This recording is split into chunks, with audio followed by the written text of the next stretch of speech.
They're stuck.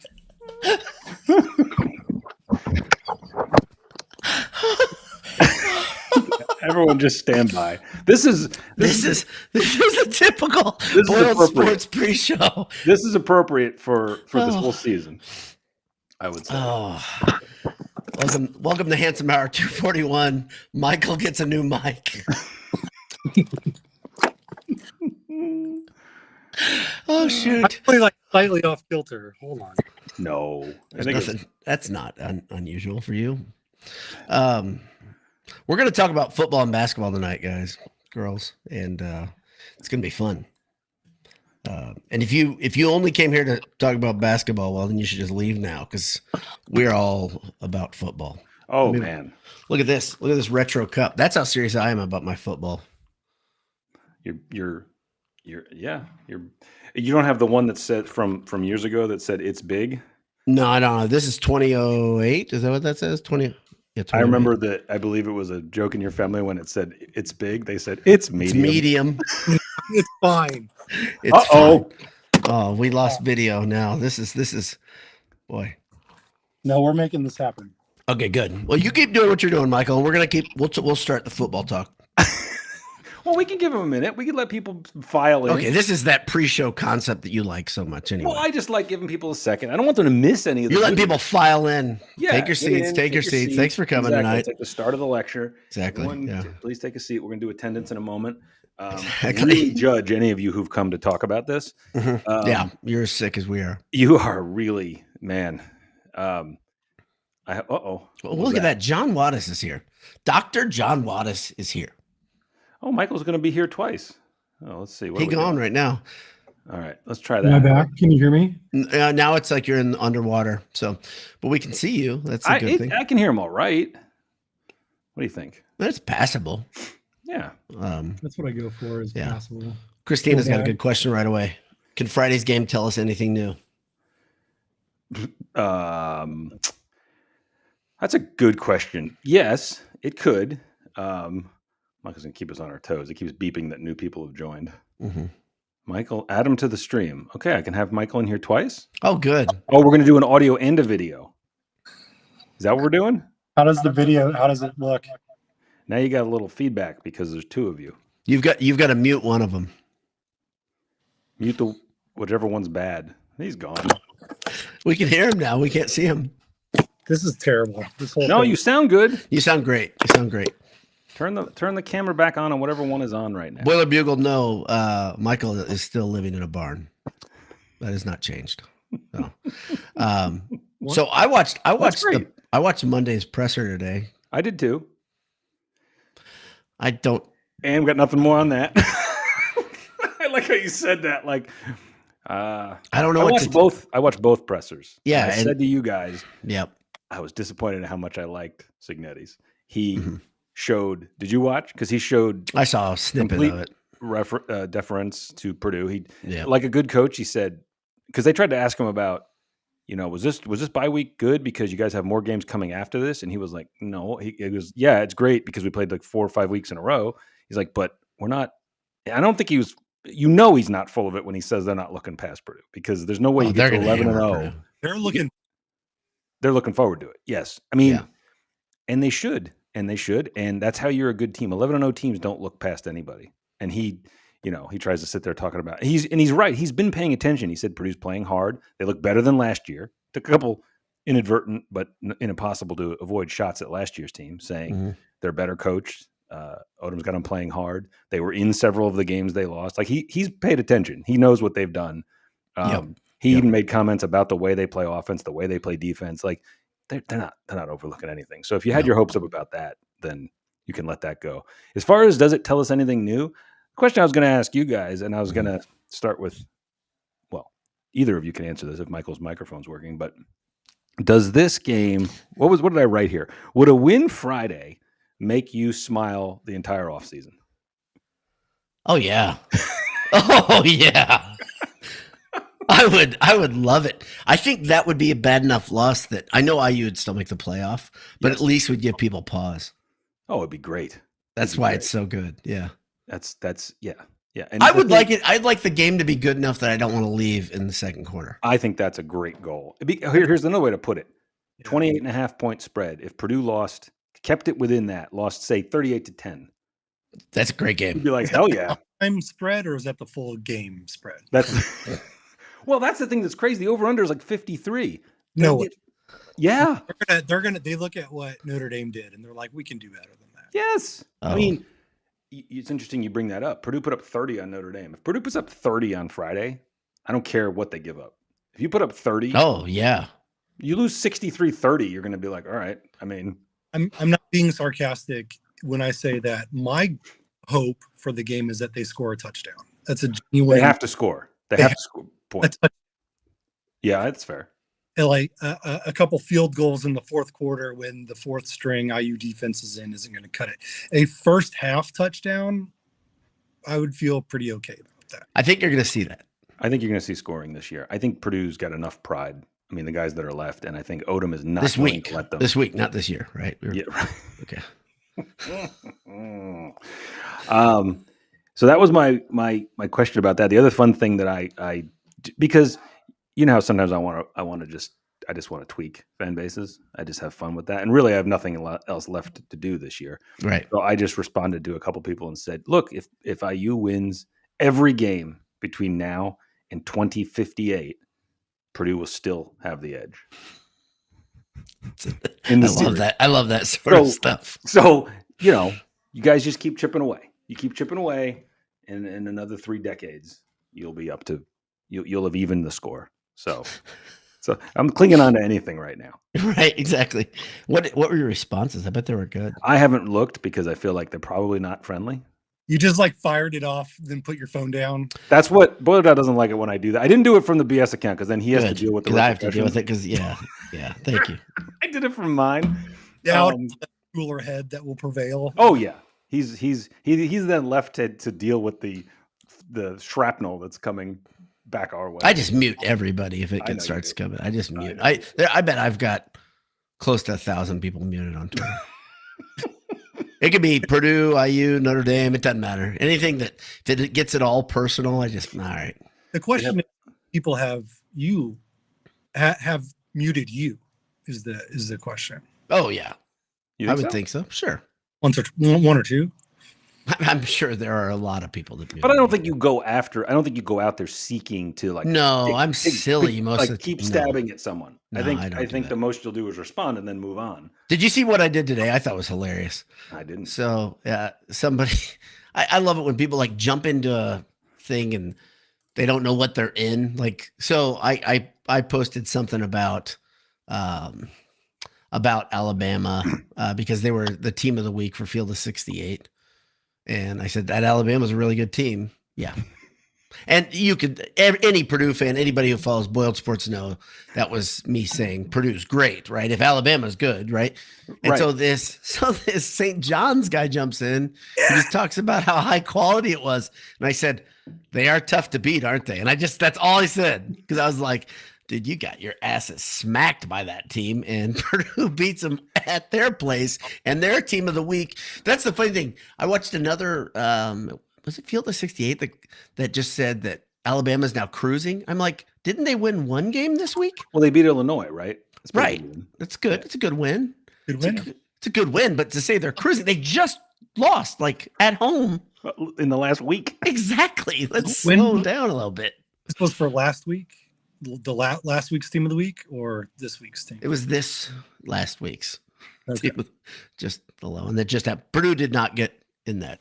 That's the funny thing about that game that Purdue played. I mean, it's funny how it was trivialized because Arizona is better than Purdue now. I know. And now Alabama's better than Purdue. I love it. I'm like, what is happening? I think I can answer this. I think Yeah. what it is one of those situations where a team is so good, people get bored of saying it.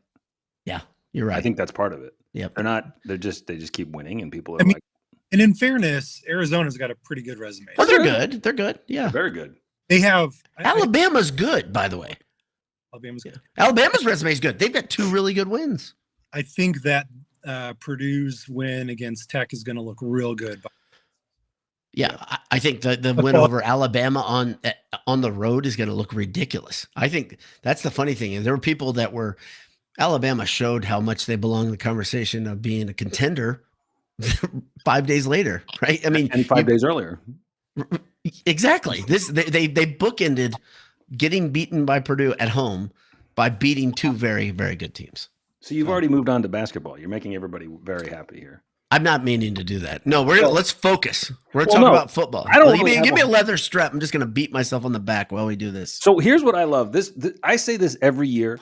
I love this week for college football because college football I love it every year. I love everything about it. I love the constant overreactions, the smack talk all season long. And then you get to this week where it really doesn't matter. It really doesn't matter in most rivalry games what the season has brought. Everybody just kind of comes together and they're like, we effing hate these guys. Like, right. And it's one of the things that I fear going away with college football and college sports changing as much as it is, with the conferences getting all screwed up. And you've already lost some of the really good rivalry games because of conference realignment. So I was thinking of the ones that are just completely based in hate that I still love. And like the ones I came up with were, and this one's really funny because it's Florida State. They're both terrible. They're both so terrible. Yeah. And yet they flipping hate each other. I love that so much. And I'm trying to which ones, because here's the ones I came up with that I think are great. Virginia Tech, Florida State, South Carolina, Clemson. They hate one another. Arizona State is underrated in how much they hate each other. It's like the preppy kids and the stupid kids. Right. Ohio State and Michigan, sure, but nobody really wants. It's just usually funny one way or the other because somebody's life is ruined. And then Texas and A&M is finally back at the end of the season, and I like that too because it's another one of those ones that absolutely sends the state into a frenzy when whoever loses, right? Because again, that one's another one.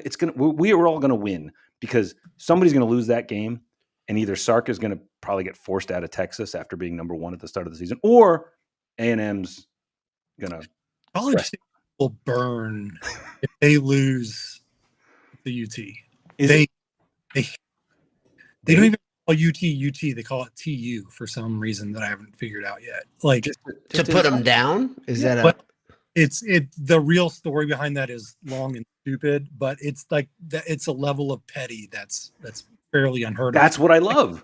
The charter for University of Texas Austin back in like 18 whatever identified them as Texas University, and so A&M's like, well, you're not UT, you're TU. It doesn't even make sense. It's great though. But it's great because it shows how much they absolutely hate you.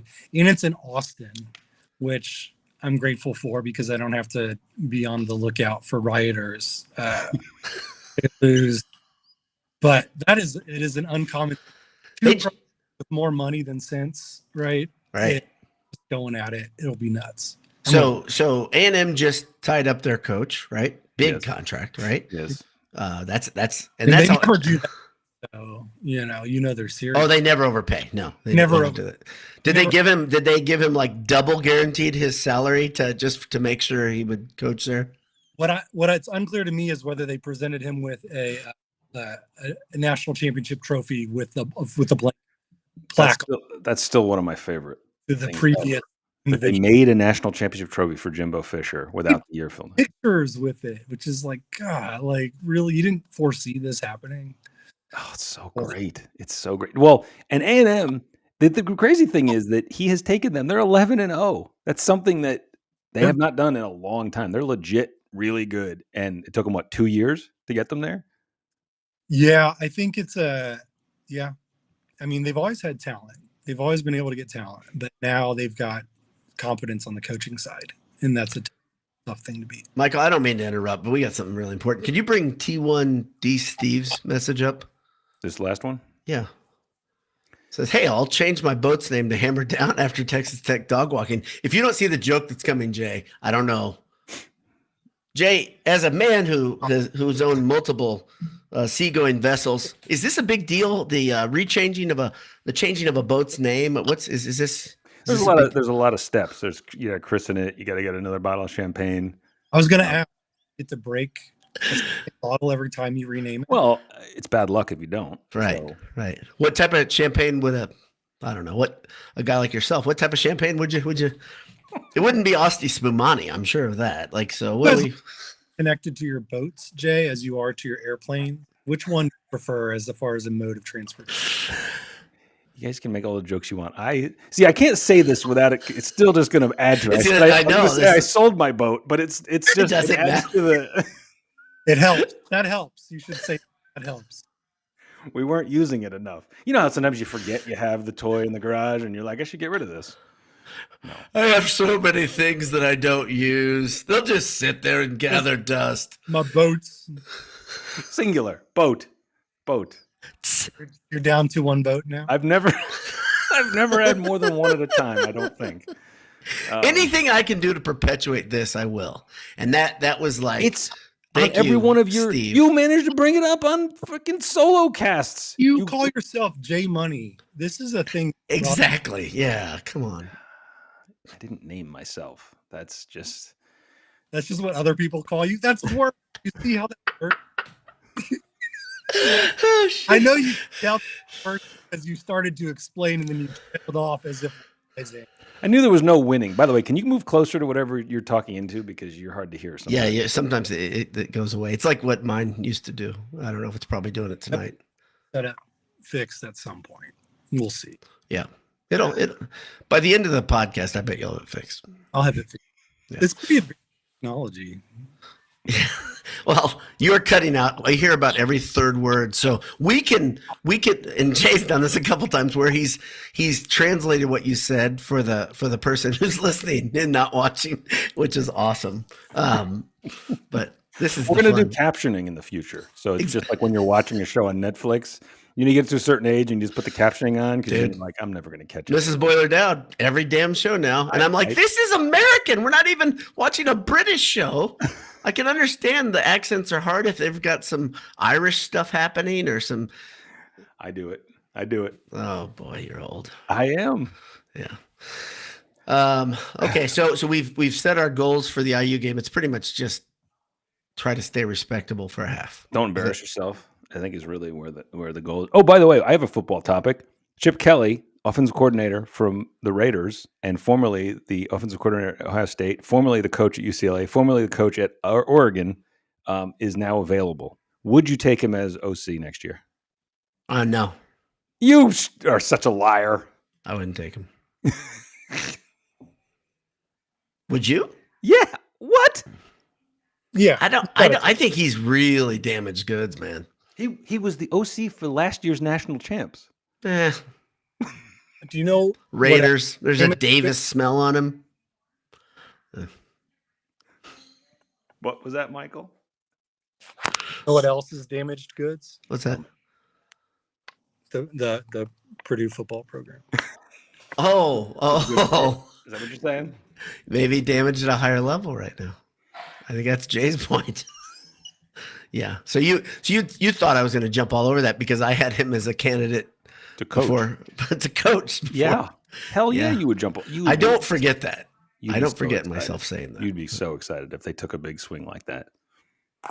You think that's a big swing, really? Yes. I can't believe. I think this is a bit still. I can't believe you would not be excited by that. Raiders. It feels like the Les Miles rumors. No. I agree, Michael. That's a good comparison. It's a Les Miles type thing. And I'll tell you the other thing. He didn't even think about playing our dude, man. Why not put Aiden in? Come on.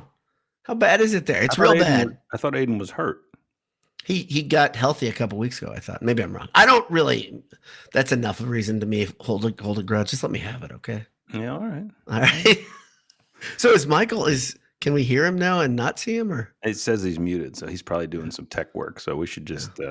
I've got all sorts of issues going on right now, so.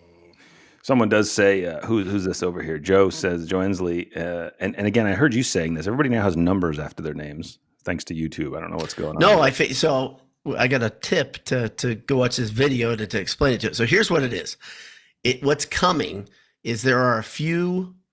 It's not every stream on YouTube, but channels that rely heavily on streaming, which ours would be that because everything's streamed now.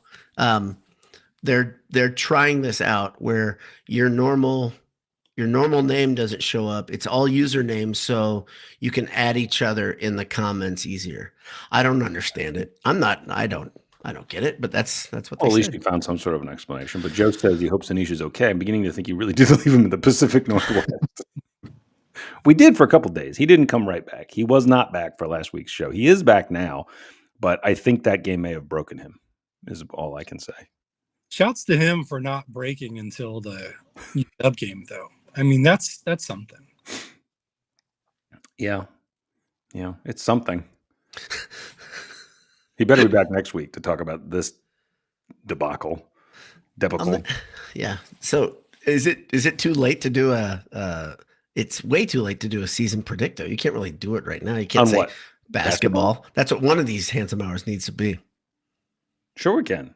We can do that. Yeah, we haven't even. So Big Ten play starts next week. For no reason, by one game, not two. Usually two, isn't there? I think there's one. There's two in December, I think. Right. Not there's two another one in a back-to-back. couple weeks. No, we wouldn't. No, we wouldn't. Why would you do that? No. Big Ten is so wise in its way it schedules. And I like that things. they schedule a team that to many Big Ten people still doesn't feel like a Big Ten team. Right. Like- and it almost every year it feels like we get Rutgers. It always feels that way, doesn't it? Son of a bitch. Rutgers at Rutgers. Great. Get to go to the rack. Thank you. Just what we wanted. Always goes well in Excited. there. Well, Yeah. Everything. What could go wrong? did you see how bad they're playing? Yeah, they're really bad. They're- But they- that's perfect to beat Purdue. That's perfect. Exactly. They lost. Purdue looks tonight. like they're the best team in the world, and they'll lose to Rutgers. They lost by 25 to Tennessee tonight, and they lost the other day to Tennessee's Central Connecticut. That one's rough. That one's rough. At home. Who else? Oh, Boston College. Central Connecticut beat. I My believe- son pointed this out. He said Central Connecticut might be good. They beat Boston College and Rutgers. I'm like, yeah, I mean, Yeah. Boston BC's College, not good, right? basically Rutgers. right. No, Right. I mean, are they good enough? He said they might be like Oakland. Okay, that's a fair thing. They might be a good mid-major that makes their way into the tournament and is dangerous. Sure. But when you're at home and you're a Big Ten team, you got to win that game. Nemanja Chalison says, do you regret the deal you all made to the NCAA gods for those awful football seasons in return for a basketball natty? That's No. not, we couldn't know about it, by the way. There is no natty in our hands. So Well, it does feel a lot like we did a lot of that kind of stuff where it was like, would you trade this for this? Now it's feeling like that's beginning to, it was like, didn't people say stuff like, what if IU won a football national championship? Would you take that for a bet? And we were probably like, sure, because we thought, what are the odds of that ever happening? exactly. Yeah. I would still take that deal. I know you would. Yeah. It is funny to think about the palpable fact now. that it's actually on the table that IU could win a football title and Purdue could win a basketball title in the same school year. That's bizarre. Yeah, it is bizarre. I mean, 15, 20 years ago, if you said which football program will get closer to a national title, there would have been No doubt. no it'd be one Purdue. who would have Right. said IU, even Right. IU fans. And they are crazily close, right? I mean, Good. They've been number 2 for half the season. it's incredible. I mean, think about that. If you had a time machine, we go back a decade and I say, here's what's going to happen. IU is going to have the guy who's leading the Heisman race handily. And you say, okay, I can see that. And they got the coach who's probably the best coach in college football. Huh? And then you'd say, and they're number 2 in the nation. Like, the only reason they're not number 1 is because Ohio State's got a stranglehold on it, but they have number 2 the entire season almost. And you start saying, what? And there's this thing called the playoff now. And they're in. They're coming into the bucket, and Purdue is peeing down their leg. And you're like, well, I got half of that's believable. So now maybe this story is true. I'm envisioning current Dowd explaining that to past Dowd and what that comes. Rage. How angry he would have been. Oh, there was but 10 years ago, me would have been. Yeah. Oh, Dowd would just be enraged. but then you'd have to say the other parts, and you'd say, well, of course, Purdue did go to a national championship, lose to UConn 2 years before, and they're number 1 in the nation. And then I'd be like, what? What? Huh? Why do you make me choose these things? Exactly. Would have broken 20-year-old Dowd's brain. Yeah, but I'm already still frothing from the things you just told me, probably. So, Right. yeah. How crazy is it that IU probably has the Heisman winner on their roster? It's nuts, and what I don't understand. Can you guys understand to me when you have negative odds? I always say this. Doesn't that mean you lose money when you put a bet on? You mean Shouldn't if he's it? listed as minus something? Yes, he's No, minus that something. means he's Everybody the else is favorite. positive. That means he's the favorite. But Yeah. shouldn't that? I mean, am I speaking out of turn? What it means is you're not going to make back. You have to bet more than the number to get that money back. So it's negative. So that means you're going to lose money, right? Isn't it? Correct, because it's too much of a lock. It means if you bet on it, you're probably going to win. So we're not going to give you all your money. Yes, correct. You're That's reading crazy. it right. Okay. It just means he's that much of a favorite that there's so much money on him to win it. Here's the crappy thing about him. He's super likable too. Oh yeah, him cheering on his brother during what was And that? you hear him in interviews and he sounds like the kid next door. I'm like, gosh, give me more. This is garbage. I know. Signetti saying, I got caught there, saying fair, level-headed things over and over. You've got a likable quarterback there, and we've got Notre Dame with a likable coach too. Isn't it fun? Isn't it effing fun? I mean, It's not not fun. It's for not me, fun. It's but not fun at all. But if I'm an IU fan, I'm having a great time. Oh yeah, Yep, but that's the thing that's bothered us for so long is all these IU fans out of the woodwork talking about being lifelong fans and finally getting like you're so full of shit. Yeah. There's a few of you, yes. Well, Dad has said this for years. There's 9 real football fans? Isn't that your number? 9 That was or 10? 5. 5. Yep. And I know 2 of them. So the other 3, I mean, that leaves the field. You're taking a leap. You're saying Right. there must be another few out there. Yeah, exactly. I had asked around before a couple of years ago, how many of you guys actually go into the stadium? Not many. They would just tailgate. Yeah. I knew a real IU fan too. He died. So he was my history teacher in high school. So there were Very 6. good. There were 6 at one point. But at that point, one of those 5 would have been like 3 when he died. Right. So maybe he wasn't a real fan took yet. his So place. it's probably a rolling 5. Always there were 5. There can only be 5. There could only be 5. After they fired Mallory, that's what happened. It sunk the whole fan base. I don't think I'm far off.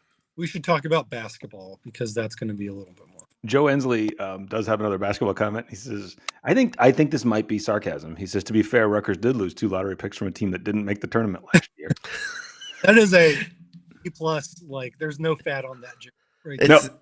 It's awesome. Well, I said to a friend of mine, so growing up in New Jersey, I have a lot of friends who went to Rutgers.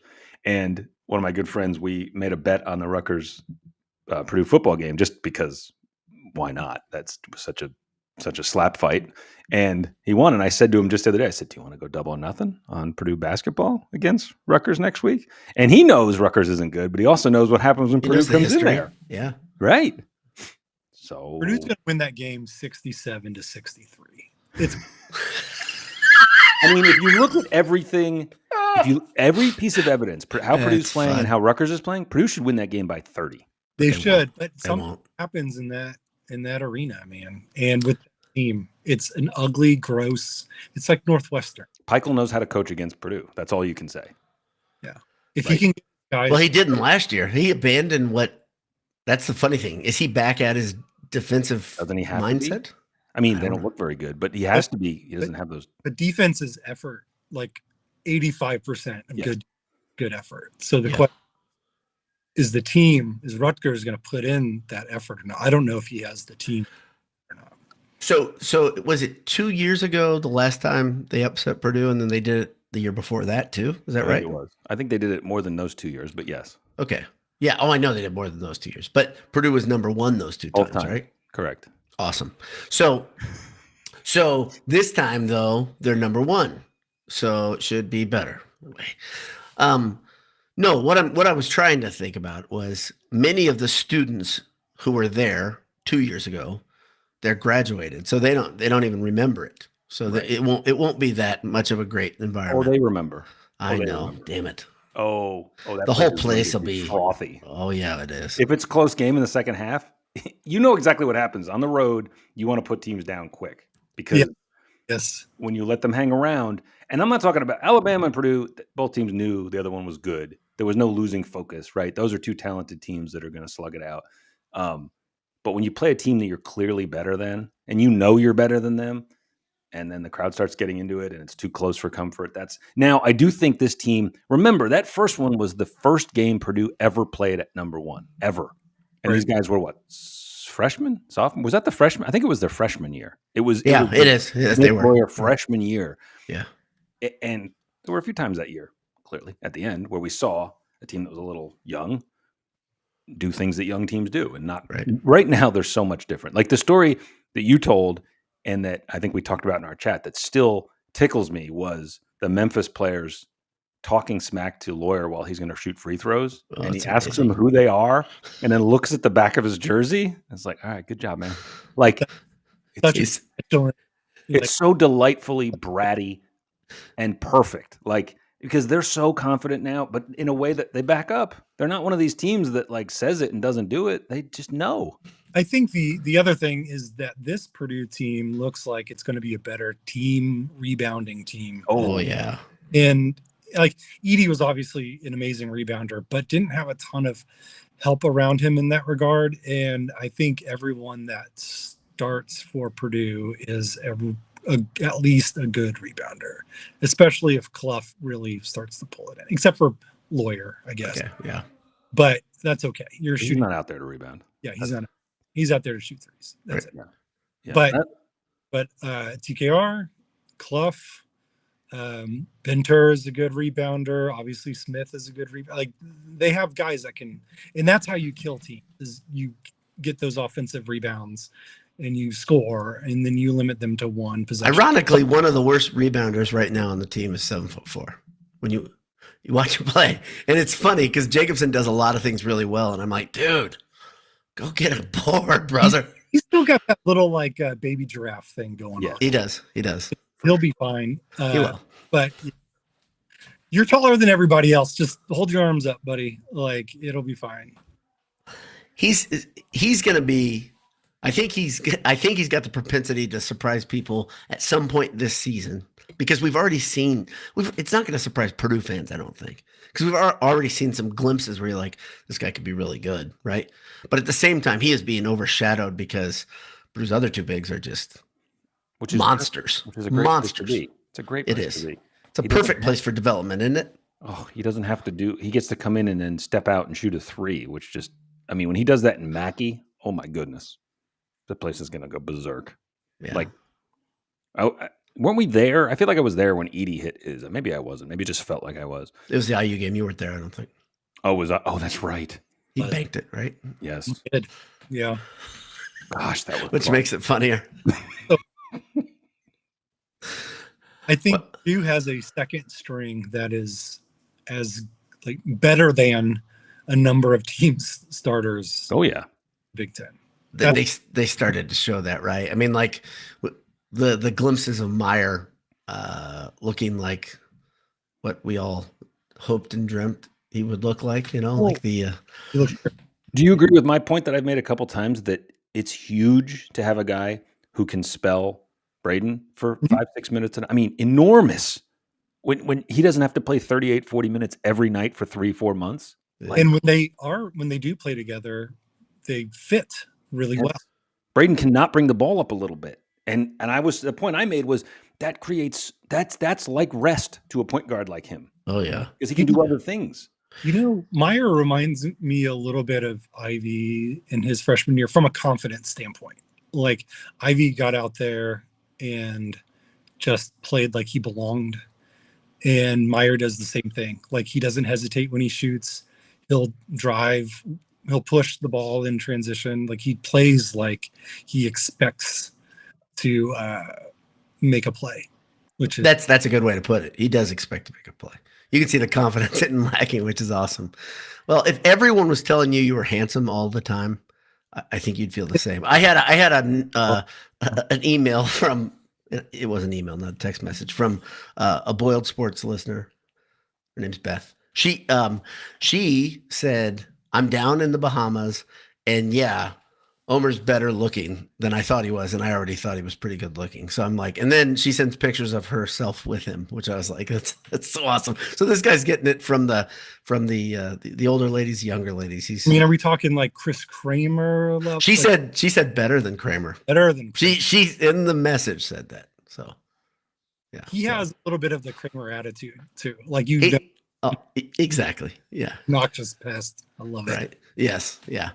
She sent the picture, and I can tell you his jaw looks more square in the picture she sent than it usually does. I'm like, that dude he's got a lot of good things going for him. So I just want like one of those good things. I'd like one. I don't have any.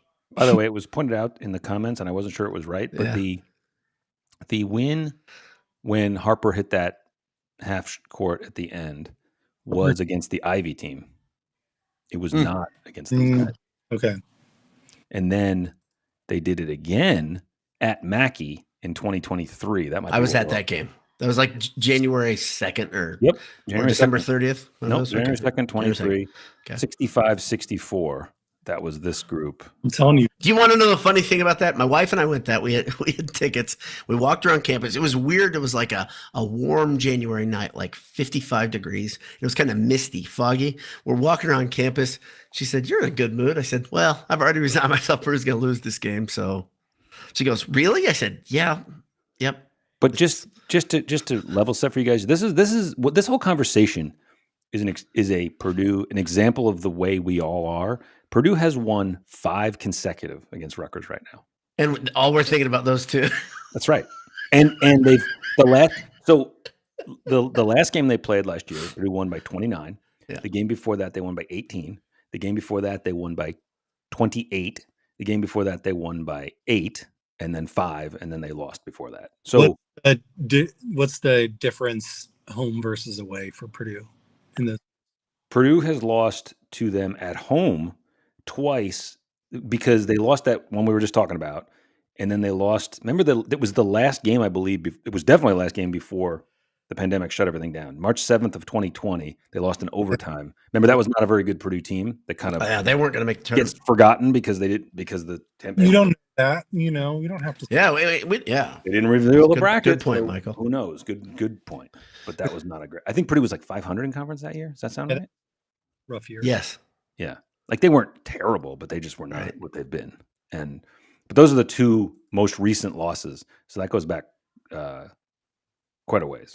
No, that's not true. Sorry, they lost 2 after that, 3 after that. What am I saying? Thing I'm thinking about with this Purdue team is, if to bring up bad memories, but when Paul tore his ACL at Minnesota, reasons why that was tough is it felt like the first time that I can remember that Purdue legitimately had a shot to win a national. Oh yeah, because they were number 3, I believe. Yeah, correct. And it was like crap. Like we finally scaled the mountain, and then we're set back. With this team, I look at it, and I think Purdue should be the favorite to win the title right now. Like they've got a legitimate shot, but into the future, the team is constructed, if they're able to keep it together, such that this isn't a 1 and out type of a deal. They could be back. Well, the funny thing, this isn't even the 1 and out. 2 years ago, they were, to be number 1 as long as they were that year, they were a contender. I know UConn was great. UConn hit their stride in January that season, like they did the season before too.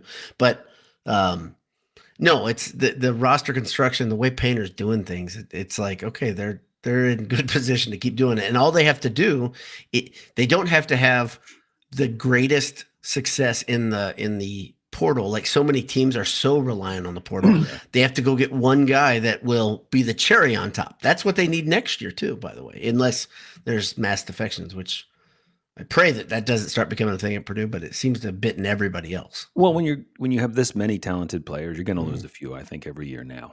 Yeah. I think you're going to have somebody who's like, I can get more minutes somewhere else. That was the narrative this weekend. I don't know if you heard this or saw this, where people were saying, first, Colvin hits the 3 to beat Memphis, and they say even Purdue's, the guys that transfer out are beating teams. That's how good this program is. I was like, that's pretty good narrative. I like that. Great narrative. Yeah. Great.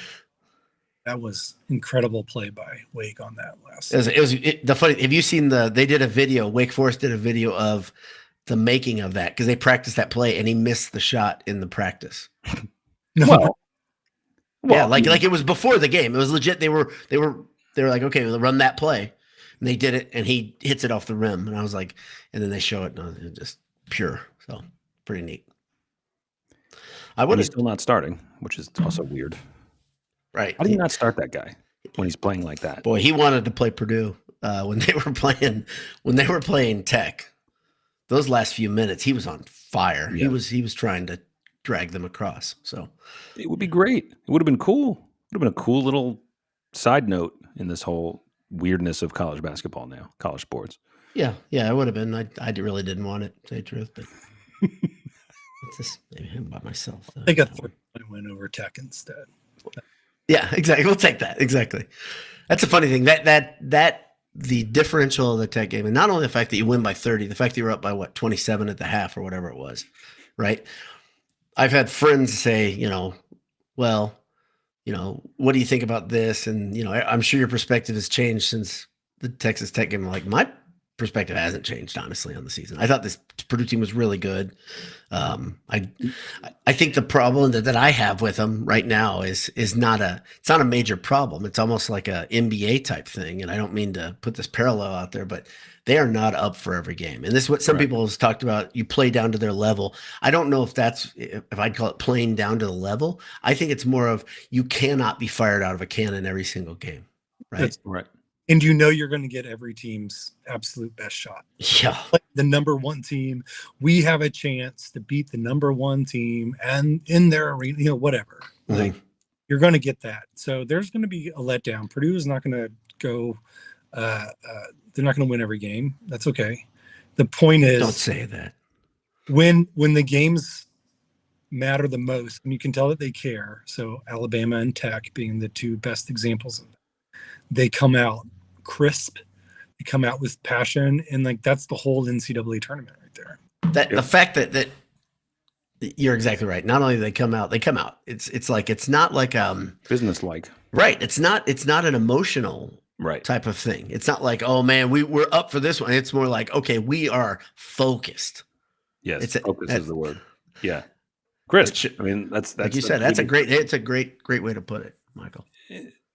And yeah, you're not, well, you talked about them not winning every game. Again, not to be too much of a Purdue fan, but is there a number of wins to start the season where you legitimately get a little worried? Like, I don't think I want them like 20-0, 22-0. Like, just, So that really good, the team that PJ was the point guard on, and I think, were they seniors? Haas and PJ and Vince. They started really 17-0? 17-0, I think it was, yeah. And I can remember in that one, because I never thought as that team was like, oh, they're going to win the national championship. But I said, this team's getting pretty special is what we're seeing, right?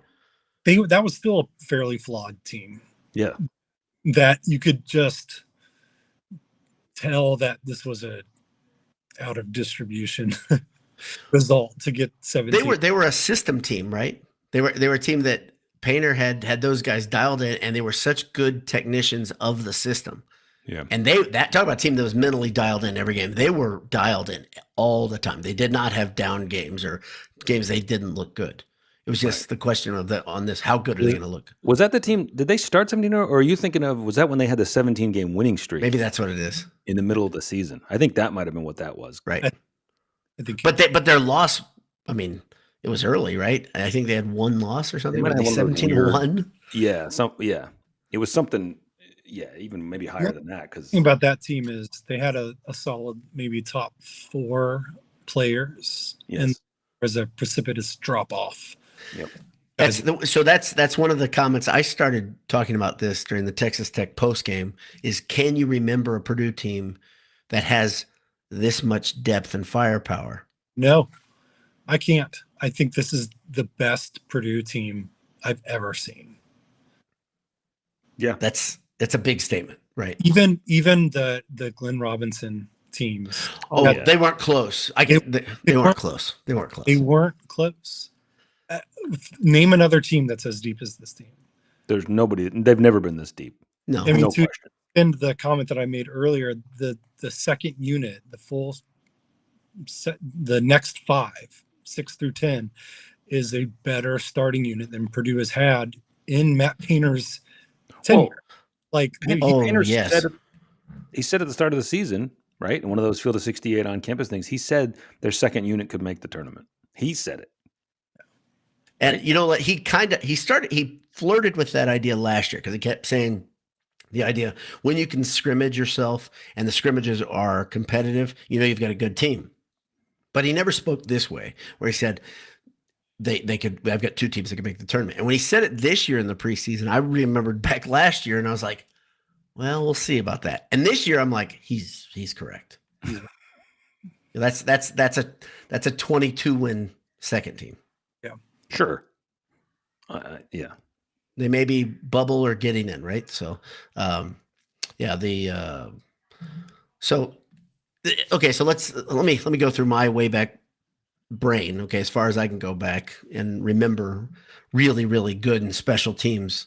Purdue. I can go back to like the middle late 80s and remember teams well. But I think about the Three Amigos.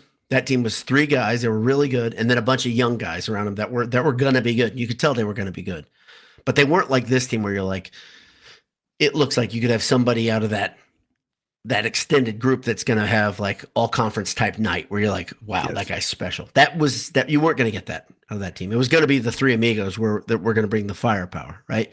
Yeah. You've got the Glenn Robinson teams, of course. When I say teams, really, it's just one team because the year before they weren't that good. That was the team that played, if I remember correctly, they played UConn. It was his unveiling, Robinson's unveiling to the world because he was Prop 48. So they played UConn first game, and you're like, man, this guy, right? It was that was the story. It was this guy, right? And that team, by the way, you had Matt Painter playing a combo guard at times, like he was a shooting guard, but he would sometimes bring the ball up. It was before Porter Roberts was installed as point guard. A little shaky, right? Okay. So then you go forward and okay, what's the next truly great Purdue team? I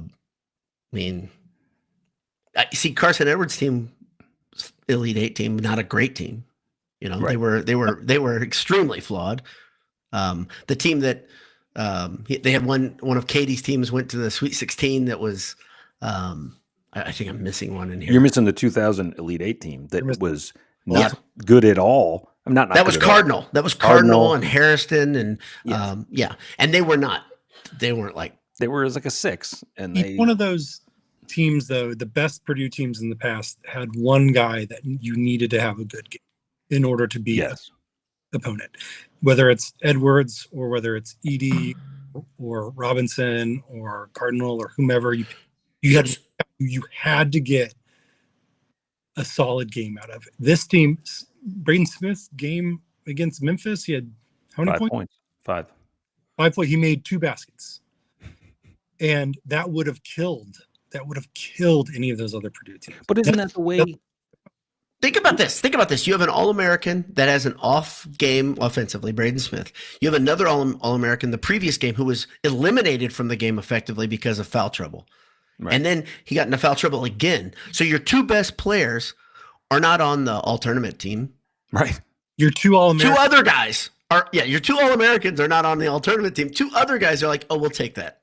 We got you. But don't you think wasn't that more what college basketball was like 20, 30 years ago? You had 1 to 3. For like Duke? Think about but not for Purdue. Well, but no, but I mean like even going back to the Fab 5, right? They were really 3 really good players, right? And that's why they were so dominant because they had 3 great players and some good support, right? Weren't really good teams for most of college basketball. The whole paradigm has shifted because guys will stay in college because they make money now. So you have so much more talent in college now than you did, I think, 20 years ago. Developed talent, I think. I think another non-Purdue example of that in modern times is the UConn team that beat Purdue. That team was deep. They were bringing fast shooters off the bench on that. How many guys were drafted by the NBA? That team was 4. Quite a few. I thought it was 5, but okay. That was a deep. That's generationally talented team. Right? And that was, in that again, that program is basically like the early Calipari Kentucky teams, except the Calipari Kentucky teams were 5 guys being drafted as freshmen, and UConn had a whole spectrum of freshmen to seniors that were all very good. Same thing with Purdue. So Joe Ensley just asked the question: did the Fab Five ever beat Purdue? My freshman year, was Weber already gone when they beat Purdue at Mackey? I don't think so. I think he was still there. 2 years, wasn't he? They stayed 2. That's yes. why. So I think Weber. So yes, the Fab Five beat Purdue at Purdue, and Purdue flipped the script and beat them at Michigan to clinch the Big Ten title. Right. So yes, the Fab Five did beat Purdue at Mackey. I'm almost positive because Mokhtar Njai, a role player on that team, dropped his pants at midcourt at Mackey, just to kind of say hey to everybody. He had bike shorts or whatever on underneath. It wasn't obscene, but he was making a point. Well, the point was, suck it. We just beat you guys. So pretty much, we just beat the best player in America. So yeah. So somebody says after Weber left at 94. Yeah, he was down by 94. He was there in 92, 93. They went to the Final Four both years. Oh yeah, that would be that's the same time. That's it. Joe makes a point. I know the Fab Five never won the Big Ten. Yeah, that's a fun little tidbit. That is, yeah. The other thing about the Fab Five is that was a moniker bestowed upon them when they were incoming freshmen. Right. That was term and not this is a 5 dominant college play. They were all McDonald's All-Americans. I mean, hell of a recruiting class. They were incredible. 4 of them started. Is that right? I think one of them on the bench. I think they all started. No, I think they all started. Yeah. Because I'm positive they all started. Unless Pelinka was the 5th starter. I know he was on that team. Yeah. He played a lot. Right. No, they all started. So Jimmy King and Ray Jackson are the other 2, right? Yeah, because that's the thing. I always thought. I'm trying to think back. So Jimmy King was Ray Jackson was the less athletic of the 2, right? Yeah. Jimmy King was the one you're like, man, I kept waiting for that guy to get great. Because, right. Man, he could play above the rim as a guard, Yeah. And he never really got great. He never had that next gear that I thought he had. So Zach Welch has an interesting pointer. He says, seeing lots of comparisons to the Trey Burke Michigan team. I don't hate the comparison. Shooters I don't either. everywhere. Great point guard, great post players. They went to the title. That's a great comparison. It is a very good comparison. And and Trey Burke and Smith are a very, very, very good analogy to each other. So problem. What he was. Yeah. And I'll tell you what else is there's another analogy in there too, if we want to dig at it, is a coach really hitting his stride, right? I mean, Beeline was doing special stuff, Painter is doing special stuff, right? So it's almost a shame because I mean I really like Beeline at that point. I was like, man, every year, remember, they would have deadly guards and good big men, and man, they were a problem for Purdue, and Purdue was good then too. And Purdue could not get past them. That was a great era for Michigan. He went to multiple Final Fours, didn't he, Beeline? Yeah. Never quite won it. They lost. Didn't they lose a title game like in overtime or something? I feel like that Trey Burke team. Did they lose to Louisville in overtime? Was that Trey Burke team? I remember losing in a tight final. I thought it was overtime. I mean, which one did Ware crack his leg? Did they win or lose that game? I think that was against Michigan. Was it? I don't. You don't think so? I don't think so. Because that was earlier in the tournament. Yeah. No, it was no. That was in the Final Four. Was it? Yeah. Okay. My memory might be off a little bit. Obviously, mine's a little off too, though, because I put Michigan into that memory. If you guys are both resolute about that, so I found it. You're close. It was the Elite 8 game. Playing against Duke. I knew it was a football stadium game. Yes. Well, they were then. Right. That's why I was thinking that. Right, because they were on the elevated court in front of the bench. And I'll always remember, I believe it was the other team's medical staff that got to him faster, and they just put a towel over him because they saw. Oh, and the one dude on Louisville's bench almost fainted because he was so close to it. That was I would have too. That was nasty. Oh, they said the noise was bad. The Miami running back who broke his leg. What was that guy's name? He played in the NFL for a little. Oh, yeah. I know what you mean. Yeah, I do too. Those were the two. McGahee? That was McGahee. Willis McGahee. Good call. Willis McGahee. Yeah. Wasn't it? Yeah, that's it. The two worst injuries I can remember.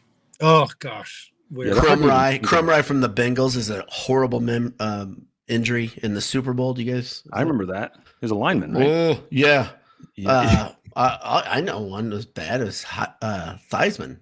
That goes way back. You're going 40 years back. I know, it was horrible though. Well, that was that Lawrence Taylor started panicking and asking for the medical He staff. got up immediately. We're like, oh, what did I do? I broke Yeah. this man. Oh, Bo Jackson, awful injury. That's another bad one. But Bo Jackson's wasn't as visibly bad.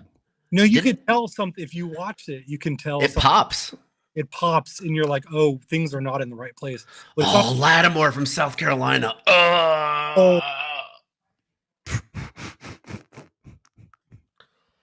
Good call, Zachary Welch. what a pull, Zachary! Man, this is what we've devolved to. Talking about Injuries. Talking about injury, gruesome injuries. Alex Smith. Oy, yay. Yeah, that These was are bad. Have you ever seen Alex Smith's leg now? Yeah, he was on that UFOs commercial. the thing that got me about the McGahee injury was the original. You're like, oh, he just got hit in the leg. Right. And then they show it from the back. And then they did the replay, and his leg is sticking out like that, and you're like, holy God! We're not supposed to move that way. It looked natural from the normal angle, and they flipped it, and you're like, that looked like it was this close to flying off. Right. Yeah, that's the thing. That's the thing about football. It's millimeters, right, that keep you from not getting crippled. So I think so you see tackles. I don't know about you guys. In almost every game, you see a tackle where somebody goes down and you're like, oh. And you can see in the replay, I think you think there's a little bit of an unspoken, like, I'm not going to fold this guy's leg. I'm going to get him down to the ground. Well, I think there are some good guys in the trenches that let up I think you could break a guy's leg on a lot all the time. Yeah. And I think that they don't, I do think there's some little bit of sportsmanship that goes on in there where, yeah, I'm not going to bend this guy in half. I'm going to bring him to the ground or pull him back so that he falls over, not folds in half. I just really think there's got to be, because there is an art to tackling. You can absolutely tackle correctly. And when guys tackle dirty, people get pissed, right? So yeah. It happens very quickly, but these guys have been tackling since they were 10 Right. years. They know how to do this. So, Right. And I think when you're getting tackled, too, how to let your legs go in a way that, like, don't dig in, right? well, when you see those injuries, a lot of times it's a cleat stuck in the dirt type thing. You know what I mean? Where it's not something wrong that either the tackler or the tacklee did. It's just Yeah, Just good bad good luck. friend of mine tore his ACL, MCL, and PCL on Ross-Ade's turf on a drag route playing tight end, and right when he did it, I was a long way away, and right when he did it, I was like, oh no, like, and that was it. That was the end of his football career. Like that was it. So, but you could, I mean, it was that's grass. That's all the things you want. It wasn't really. It just. Right. It was a cleat getting caught wrong and a pass being behind him. So it was like his weight was wrong and he was trying to go back for the ball and he was getting hung on by a guy. It was a lot. So all three go is quite an experience. yeah. That's that sounds pretty horrible. So his recovery, man, mentally, his recovery was hard. That's the thing. Like just getting the confidence back to do anything was tough. So this brings me back to, and I probably told this before, I broke my leg grotesquely skating in Rock Center in New York. Figure skating. Let's tell the whole part. Right. I was trying to land a triple axel. And it no. No, I didn't land it. No points awarded. But it was one of those where it caught underneath me and like corkscrewed and all my weight went down and it just snapped it backwards. And one of the vivid memories, this was 25 years ago. And one of my memories was being laid up, right, for that whole bowl season because I did this in December.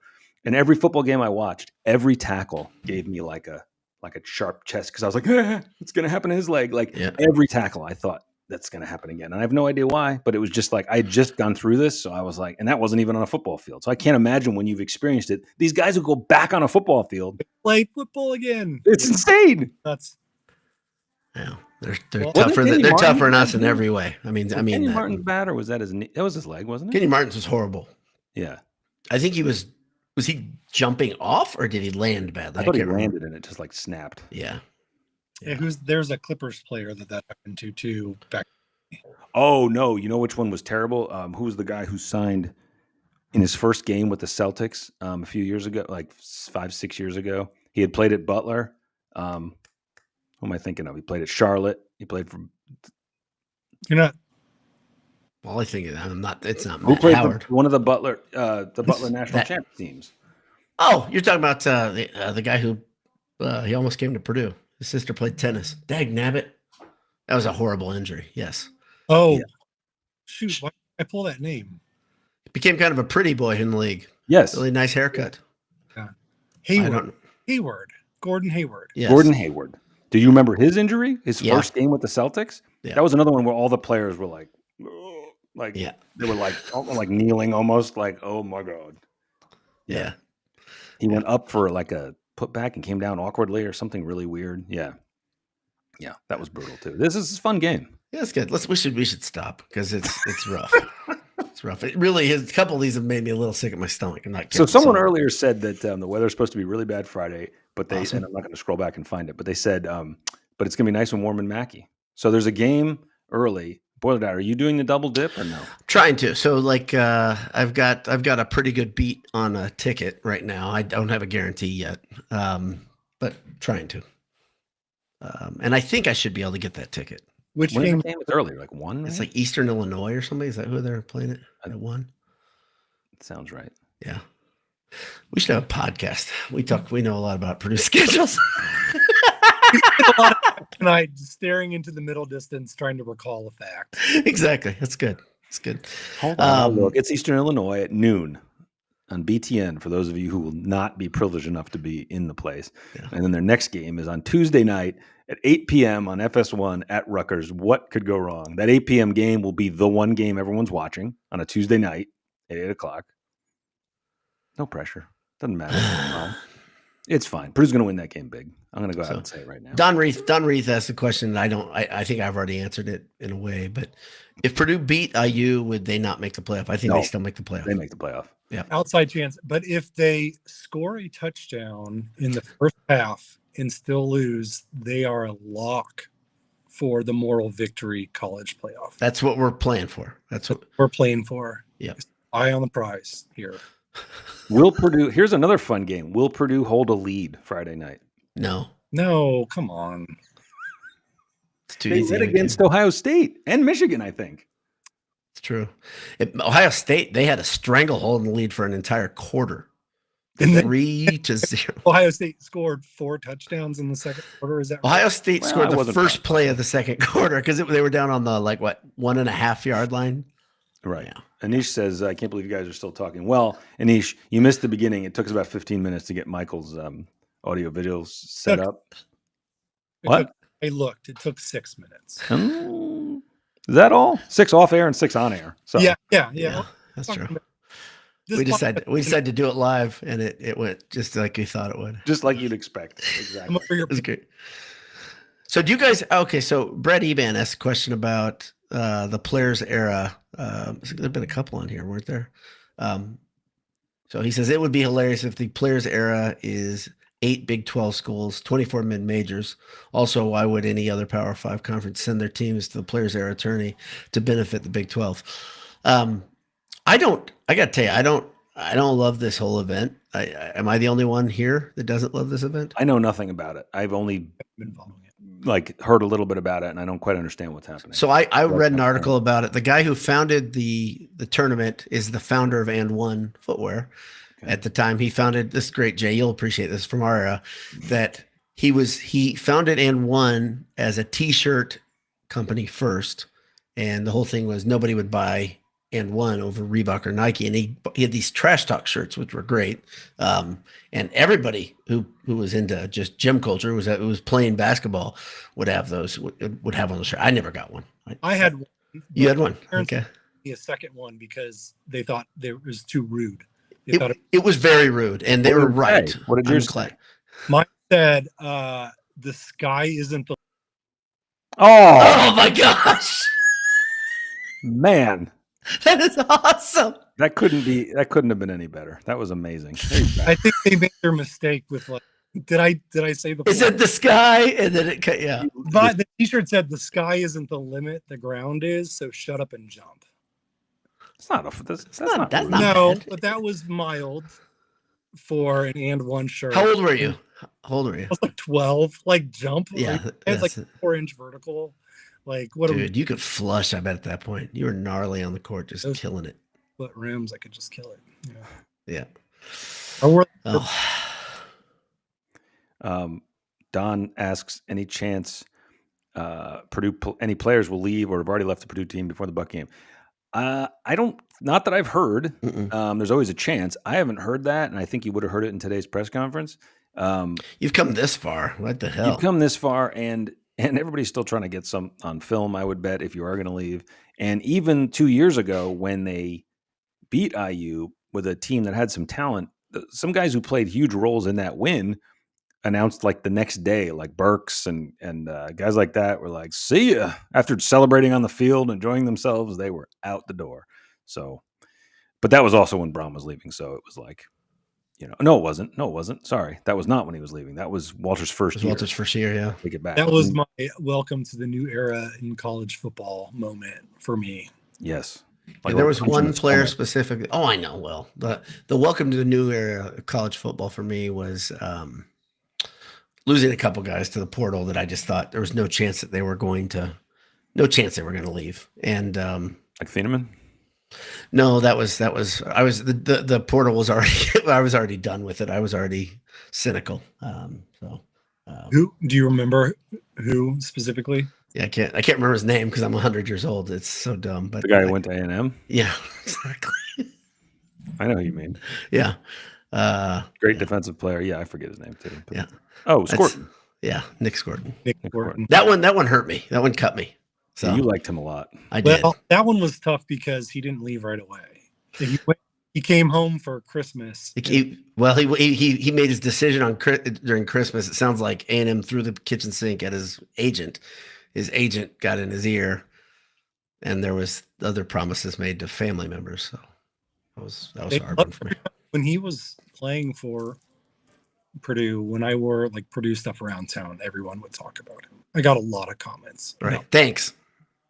Well, even like before he left, like I can't. Because he was from Texas. Yeah, I can't believe we let him go. Because I mean, nobody cared about him. That's the thing. They can go and revise history however they want. They didn't want him. And Jeff Brom offered him a scholarship because he's like, this guy's going to be awesome because he's so big and strong, and fast. So. But he went to high school not 15 minutes away from. I have no idea why they didn't recruit him. That's a layup. It's Jimbo. But Jimbo has had his sights set on bigger, brighter stars. He was only a 2 or a 3. He was a 3. He was a low 3. Real late bloomer though. Yep. But he looked like like Adonis, man. He's so big and strong. So he was a machine. So. How's he doing in the pros? Is he doing anything in the pros? Do we know? I don't know. I have no idea. I don't know. I got to tell you. So my philosophy on, I could make a lot of people mad right now, but so generally my philosophy on the guys when they choose to leave, I'm like, they just become another college player.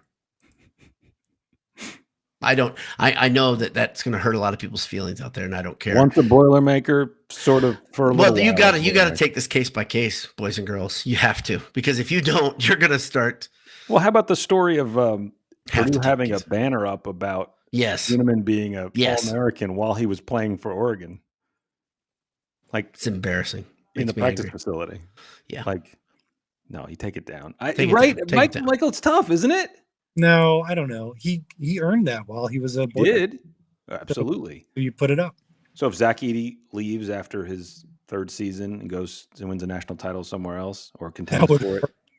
You just like saying that made me like, but no, like accolades won while a Boiler.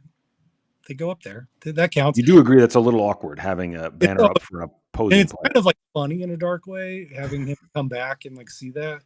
But funny. I think it's funny. Makes me sad.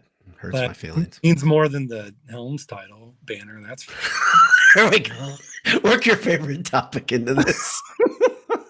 Your favorite banner. I still love that they refreshed all the banners after the run to the title game and prettied them up and accurately got the ones that are national runners up. They hit Anish's thing that he wanted. Yeah. And they kept the 32 banner bigger than all of them. No one will ever convince me that that's worth more than 0. Not only up there, Michael, but bigger than all of them. I know. No, it's embarrassing. Hold on. There's a good question here. I'm sorry. I got it because I got to get this while it's fresh. So Brett Eben asked about Mason Gillis. So Mason Gillis is one of those cases that this is why I say you got to take individual cases. If you know the whole story behind Gillis and Morton meeting with Painter the year before, it's quite different. It's quite different. And also, Gillis graduated from Purdue. I was going to say, like, both those guys graduated. Yeah. Yeah. And had Painter's blessing in a way, right? Like, oh, absolutely. They talked to it. They talked that out. This was nobody being surprised or floored by this. There was none of that. So I bet you were not rooting against Mason Gillis after. Not at all. I was rooting for his success. I was rooting for his success. Like, I'm actively hoping, like, watching Duke games, hoping he'd get in. I wanted him to do well and them to lose. So him to be awesome, set the world on fire. I still hated Duke. Yeah, and I know he wanted to go to Duke. Well, sure. Everybody wanted to go to Duke. Everybody did. Sure. I mean, if they played basketball, I'm sure. So, no, but I think you almost, I just don't think it's the wisest move to say once a Boilermaker, always a Boilermaker, because some of these cases are not like other cases. I don't want to expound upon it, but I can tell you, you two have heard me talk about it a little more honestly, and I'm not going to do it here tonight. Maybe I will one day. You're not honest? I think it really is up to the individual. Like, it's fine. It's sure. You want to root for him. If you don't, then that's fine. Yeah. But I think it'd be wise. I think it's case by case. One hurt a little bit. That one was a little. There's a couple that hurt. I'll be honest. For me, there are a couple that hurt. Thieneman hurts. Yeah. And I know he's a great player, but it's not just him. It's not an isolated play. For me, that's a guy that his big brother was given a scholarship when he was a walk-on for 2 years. Guy that nobody recruited. Right. And that seems to be forgotten. That heritage seems to be forgotten. So whatever. I know he's good. I know he got a lot of money. Guess what? He came from a family he wasn't going to be destitute. So let's just, all right, we're not going to. Joey brings up a great point. That's hilarious. Just bringing the fire. Ryan Brown, once a Boilermaker, twice a Boilermaker. That's awesome. He's the greatest Boilermaker of all time. Then he's twice as. He's twice. He's a double. It's true. And I don't think. I mean, you guys can correct me. I don't think we'll ever see that again. Oh, no, I disagree. I think we'll see. Really? That. I think we'll see more of this. Just see that to me. I can't see. I probably shouldn't say that one. No, I'm just with the number of athletes that are leaving programs. It's an enormous number. Like, it is. We talked about the percentages are ridiculous. They're crazy. I don't think I think it's hilarious, but I think it'll probably happen again, and it'll be funny every time. Well, it'll be the thing that. Okay. You have to have a coach that has no part of him that is a grudge holder, right? And I can tell you there are many Purdue coaches that would have said, I'll sign your papers, but that's it. Well, are you going to see guys who leave in the offseason and then leave again before the next season? Yes, that's going to happen a bunch more. But the odds of leaving and then going back to the same program under a different coaching staff, it's like you got re-recruited by a new group of guys who are like, wait, this guy looks familiar. I think it. Well, that's even a different, right? I can see that. The Michi Johnson story, his whole path is ridiculous. Cobra Stats brings up, because Cobra Stats he's a genius, but it's a great thing to bring up. Went to Ohio State, transferred to South Carolina, transferred back to Ohio State. Now he's back at South Carolina. It's like a shuttle. That's awesome. Hey guys, I'll be back. I like the weather down here certain times of year. Exactly. You left it the wrong He's time. at Ohio State, and he's like, it's not so bad. And in November, he's like, I'm going. Gosh, it sucks here. Columbus is cold. It's hot in August. I'm going back to North Carolina. Exactly. It's hot. It's so humid down here. I want out. Yeah. No, that's a great one. He was playing Pitt Butler in the beautiful ballroom auditorium of Greenbrier Resort in West Virginia. Let's make Michael really mad here. Phil Davis says if Purdue was serious about claiming the 32 title, they would make the patch on the back of the jersey gold instead of silver.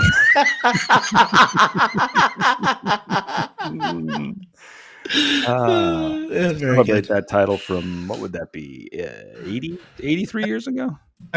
I have not made Purdue fans more mad at me than when I just completely discredit the hell. People are very defensive. Which is incredible. It's so stupid. They played like 8 games that season. It was voted on 30 years later. In some ways, isn't that more respectable because you're like, they knew they were that good? No.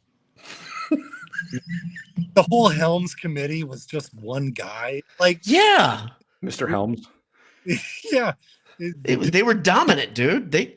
He knew, and he was the authority. That's good enough. played basketball, like everyone would dribble with their face facing down. They wore belts. I think they Of literally course they wore belts. And they also wore Chuck Taylors, guys. It was a different era.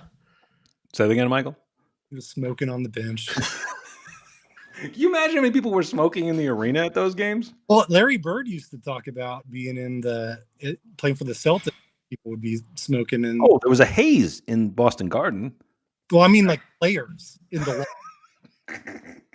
I swear I've heard this story before. Oh, no, it's true. Absolutely. I know that's true. There's first of all, there's a picture of, is it Len Dawson in one of the first it's Super Len Bowls Dawson. having a That's heater the one at I was halftime? thinking. Having a heater at halftime. Then there's a lot of in the 80s. Keith Hernandez used to have a cigarette in the Mets dugout. You'd see the smoke around his head. Baseball, that's fine. Right. You don't need that cardiovascular strength in baseball. Just standing. And it's a long game, right? You're probably bored. Have a cigarette. Kill some time. Was it what drug was it? What was the drug that in the 20s guys were using drugs during baseball games, right? What? Amphetamine. Yeah, not methamphetamine. Amphetamines. Yeah, greenies. That was later in the 20s, my friend. That was like the 70s and 80s at least. I love that you call them greenies. I think that's great. That's what they called them. I know it's a street They name. would take a handful. There was the stories where there would be bowls of them, and you would just eat them like M&Ms. Do they taste good? Do greenies taste good? I mean, you guys both have taken them today, so I figure. Well, it's like you ever watch players. You see this in hockey a lot. Guys who do the smelling salts Yeah. before the game. I don't know if you've ever been near smelling salts, but I have. I did. I tried them. It was not pleasant. No. Aaron Rodgers uses them all the time right now. Exists to give you adrenaline rush. That's why they're a thing. So yeah. What'd you say? Say again, Michael. I couldn't get it. Like smelling salts, the purpose of smelling salts is to induce an adrenaline response. Right. Yeah. So that just tells you right off the bat, like being shot at with a gun and using smelling salts induces the same physiological. Yeah. It doesn't. It smells like poison. To me, that's what it smelled like. I was a ninth grader. So Zachary Welch says, I'm not sure paint would bring back someone who left. I agree. I agree completely. So, yeah, that's kind of my point about I don't know. We don't know what's coming in football in 2-3 years, whatever. We just don't know. And I want to pause because we probably should wrap. We're an hour 17 in. Yeah, we should. It's been a really solid, focused show too. Good job. I want to thank our sponsors. We did a really good job of thanking them off the top. Our friends at Homefield. Go to Homefield Apparel. Get yourself some cool Homefield gear. Great stuff out there. As you said in one of your wrap-ups, get it ordered. Christmas is coming. Exactly. Do it now. Go out there before things are out of stock. I saw a bunch of people. One of the things I love is when a brand posts something. Like they had like a Black Friday sale this week. And so it's still going. It's still going. Yeah. And it's really good. It's like 30% off. Go out there. And all the replies are like, you're out of stock on this, you jerks. It's like, okay, but like sometimes that happens. Like it's not a conspiracy against your team. Like I understand, but there's still 30% off and there's so many cool things out there. Dude, that's the thing. Like it does. I keep saying this. Everybody here has a closet full of Purdue stuff, but man, like you guys have demonstrated, man, there's stuff that's not Purdue that's pretty damn awesome. Pretty awesome. Even if you like college sports, you're going to find something you like. Absolutely. Home field for Christmas gifts. Yeah. And you know what's interesting? Speaking of that, you could get the Beaver Fever shirt that Anish wore. And you know what I thought about since he's not here? Oregon State and Washington State are playing for the second time this year because they're trying to fill out their schedule, which I love. They're just finding we'll play each other twice. But is that this is it? It's a 1-season deal. Won't happen next season deal. Yep. But is that in a niche game if there ever was one? It's the Beavers versus the Cougars. I mean, it fits. Boy, I knew Breedown would love that one. And let me also thank our friends at AJ's. Go to AJ's on Vine. Head to the fire station. Look for the blue lights of AJ's. Go in wearing your Beaver Fever shirt, and you will get a hug from Adam. And you'll get great food, great service, burgers, beef, beer, and I think some booze too, right? Right. They get mixed drinks now. Get a little sipper, and you know what? It'll be warm in there if you go there. Friday. Warm. The games will be on if you must watch them. But yeah, go there between games. How about that idea? Go between games. Right? Go there between games and then go again. And then just stay. Oh no, go to the game. No. What am I saying? Yeah. Yeah. Well, fun talking to you guys about injuries and stuff. Not so much fun about all the topics, but the injury talk was my favorite thing. So that's why people tune in, is to hear us reminisce. You'll come for basketball talk. You'll stay for injury talk. Gruesome bone injuries. Come on, this is what you come for. You know fun. What you're gonna get. Just a bunch of dudes naming injuries. Yeah, it's good.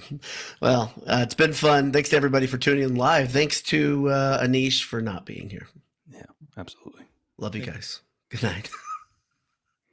Well, now's the time where I'm supposed to say, I'm sorry, Anish, or something. Is that what I'm supposed to do with the dead? No, screw Anish. Never. The hell with Anish. Exactly. I'm glad we suspended I'm so him. glad he's out.